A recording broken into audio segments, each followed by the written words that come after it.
Sekarang bikin aplikasi itu sudah gampang. Tinggal drag and drop saja, kalian sudah bisa membuat sebuah aplikasi. Penasaran tuh? Ayo, ayo, ayo, ayo, ayo, ayo, ayo, ayo.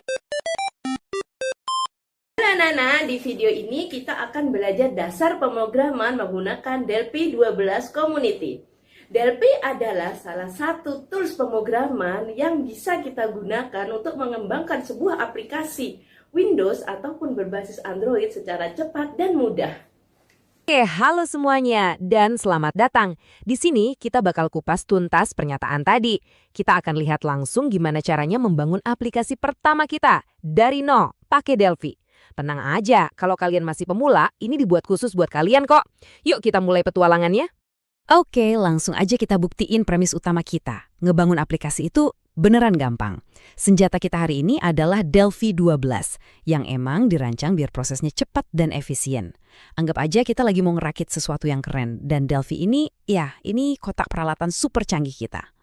Setiap bangunan yang keren pasti dimulai dari blueprint, iya kan? Nah, sama juga kayak bikin aplikasi. Sebelum kita mulai ngerakit dan ngoding, kita intip dulu yuk, seperti apa sih anatomi atau kerangka dasar dari sebuah proyek Delphi? Jadi, setiap proyek Delphi itu simpelnya ditopang sama 3 bagian utama. Ada file project yang tugasnya kayak lem, nyatuin semua bagian.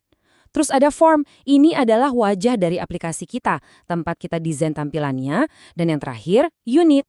Nah, disinilah ostaknya berada, tempat semua logika dan perintah kita tulis. Kanvasnya udah siap nih, tapi kan seniman butuh cat ya kan? Nah, di dunia pemrograman, cat kita itu adalah data. Dan data ini ada macam-macam jenisnya, inilah bahan-bahan dasar yang bakal kita pakai buat membangun logika aplikasi kita.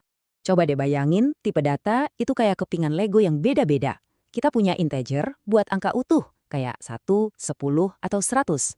Terus kita punya double buat angka yang ada koma-komanya, contohnya 3,14. Setiap kepingan punya bentuk dan fungsinya sendiri-sendiri, persis kayak Lego. Tentunya, kita nggak cuma butuh angka dong. Ada juga kepingan string buat nyimpen teks, huruf, atau kalimat apapun. Dan ini favorit saya nih, Boolean.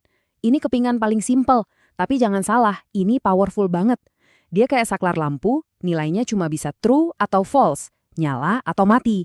Ini penting banget biar aplikasi kita bisa ngambil keputusan. Kita udah punya bahan-bahannya, udah punya wadahnya juga. Sekarang, ini dia bagian yang paling seru.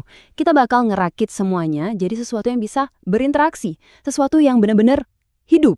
Tapi pertanyaannya, gimana caranya sebuah aplikasi bisa mikir? Gimana caranya dia ngambil informasi yang kita kasih, terus ngelakuin sesuatu? Jawabannya simple banget, matematika. Anggap aja logika kita itu kayak mesin yang punya banyak roda gigi. Data masuk, diproses sama roda gigi penambahan atau perkalian, terus keluar deh jadi hasil yang baru. Inilah inti dari cara kerja aplikasi ngolah data. Tapi ada satu tantangan kecil nih. Caranya komputer sama manusia ngelihat data itu beda. Buat komputer, angka 7 itu ya buat dihitung.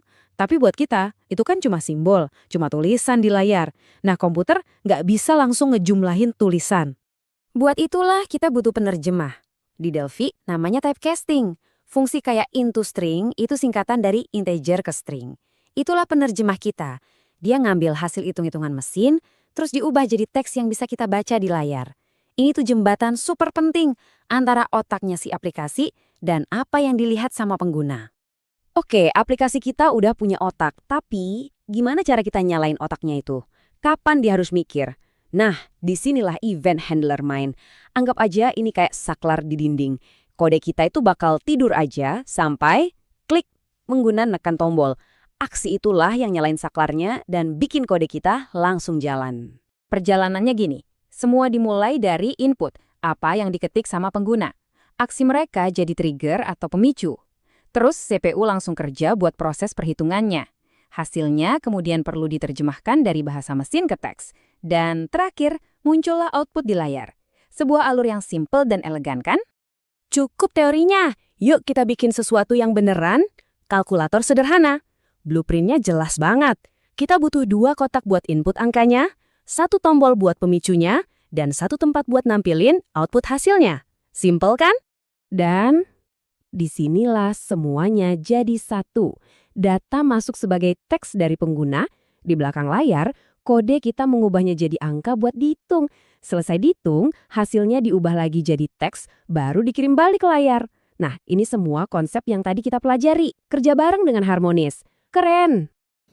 Itulah dasar pemrograman Delphi yang sudah kalian pelajari di video kali ini. Terima kasih, bye-bye.